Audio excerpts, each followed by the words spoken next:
Okay, so hey everybody, I'm back, ready to jump into Homebank again, and we're going to just do a quick 5 minutes on how to create your bank balances and your bank accounts in Homebank. So you can see we had to create one when we first created it and uploaded it into our desktop. So now we're going to create a few more accounts. Now these ones are for Abby and Sam. So what I did was just imagine that I've gone onto the online banking, I've got their bank account names, and I've got their latest bank balance. Probably take the bank balance as at the end of the month just gone, because then when you put your transactions in, you're going to go, beginning of month to end of month, beginning of month to end of month. So we'll do more of that later on, but let's crack into this. So I want to put in some bank balances. So we're going to go up and we go into into manage. So if you go along, then you'll be able to see all your different ones. You can go up into the menu up the top here, but we're going to go manage accounts, which is this little icon here. So what we do is we've already got everyday account. It's a type is bank account, and the amount we've got in is 0. But let's just say that at the moment they've got $1,500 in that account. So that just puts that in. And then we're going to create a new account. So we've got down the bottom here, we've got add. We can rename an account. We can delete an account. So we're just calling these pretty generic names. We've got an emergency fund. You could put the actual bank name and use the ones that you're using in your bank account as well.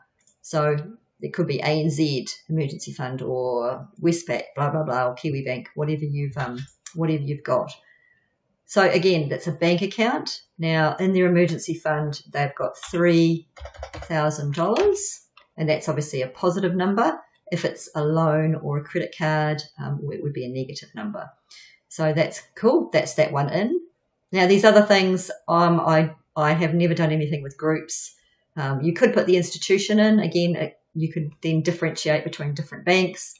The number, I wouldn't put the bank account number in, just for privacy sakes. There's no need for that if you're going to export out of your online banking and import into here. That doesn't, having the number there has never done anything for me. And the notes, you can put some notes in if you really want. So then we'll go and add another one, and they've got their credit card. And at the moment that is got a credit card type, and that is negative, and we'll say negative at the moment 500. We're 2 weeks into the month. They usually spend about $1,000 on their credit cards. So let's say that they kind of are halfway through. And then we've got a personal loan, and that is a liability. It's another. So you've got asset, which might be an investment, and you've got liability, which is your loans or your mortgages. So that's just the lingo there. So we make that liability, and they've got negative 11,500 owing on that. And I'll just put a note that they are repaying $997 a month to clear in 1 year. That's just how you use the notes. I've never really needed the notes in the past, but they're there if you want them.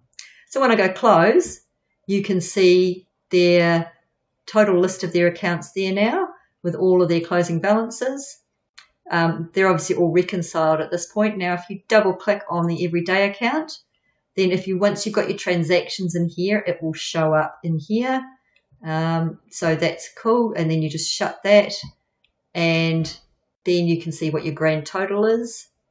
When you have some more transactions down here, future transactions, you might be able to see what your bank account will change to once we post those transactions. But I'll talk more about that in the next 5-minute session. But we'll leave it there for now. So far, we've got our new bank accounts in, we've got our balances in, and we're ready to go. So jump back and have a look at the next 5-minute session.